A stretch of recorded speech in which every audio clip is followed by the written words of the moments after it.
Number one, choose your friends, don't let your friends choose you. Choose your friends, don't let your friends choose you. Now, this is me brainstorming after soaking in this text for a week, okay? So, but Paul chose Timothy.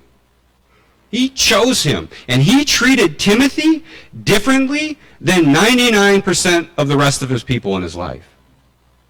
He poured into Timothy in a disciple-making relationship, meaning a forming Christ-like relationship, being intentional about following Jesus in the midst of relationship. And he chose Timothy. He didn't let somebody choose him.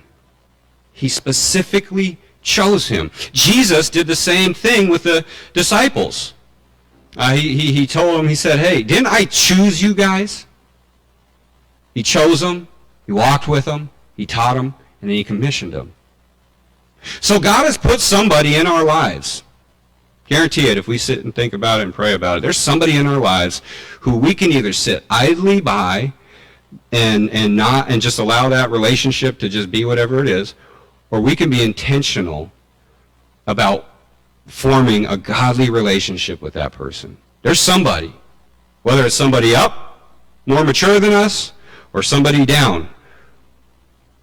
And we have to just sit and pray and think about it. Who is it? Is that person in my life for a disciple-making relationship, God? We all have them. We're all called to this disciple-making life. Choose your friends. Don't let your friends choose you. Like Paul chose Timothy. And that involved trusting Timothy. And that involved sticking his neck out for Timothy.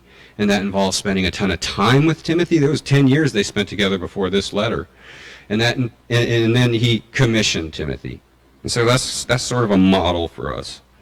And then choose your destination. Don't let your destination choose you. Every day is a new day of mercy and grace. Every day we wake up is a blank canvas. And we can do something about Jesus. We can choose to be intentional about loving people and serving God. Every day. Every day we get a fresh start. And I don't know what the consequences, I know they're positive, but I don't know what the consequences and carryover are of when we take that kind of a approach to life. It's good though, and it's lasting. It's better than a jog in the park. We have routines, chores, work, but every day is an opportunity to go above and beyond, to love on people, and make a difference in someone's life.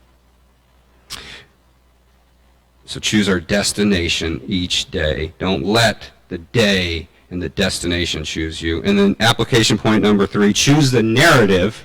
Don't let the narrative choose you.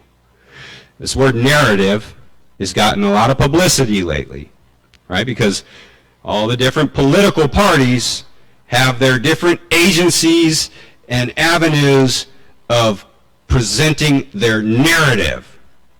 And they're doing that, that's why we hear it's not news anymore, it's narrative.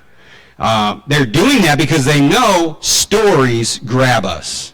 If they can get us to participate in their story, then they've got us. Now, and I'm not saying that they're all bad or any of that. I'm just saying we need to focus on the one narrative that matters most. And that is the one that God has written, that God has given us. He has given us a story in His Word. It begins in a garden, and it ends in a city.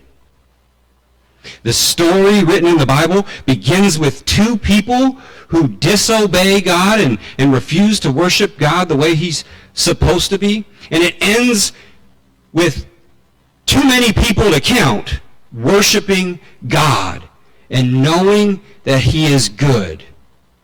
And that story centers on Jesus. Jesus coming and making it possible for humanity to come back to God and to worship Him right and to have the right relationship we were meant to have. And that story, that narrative, is inviting us into it. Right at the end of our Bible, it says there's this book of life, and it's got names written in it. And it says your name could be written in it. Only those whose names are written in the Lamb's book of life will be in heaven. Will be part of that number too many to count, worshiping, having fellowship with God and each other. So,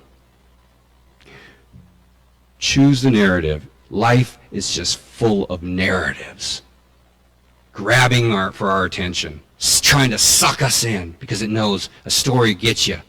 If it can get you in its story, gets your mind and your soul, gets your emotions, it gets you.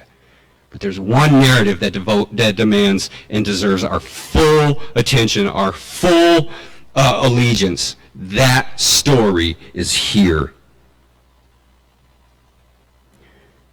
He says, put these things before the brothers. You'll be a good servant of Christ Jesus, being trained in the words of the faith and of the good doctrine that you have followed. Don't swerve. Don't fall into traps. Keep to the clear teachings of the Bible. You will help yourself in this life and in the life to come, and you will help others in this life and in the life to come.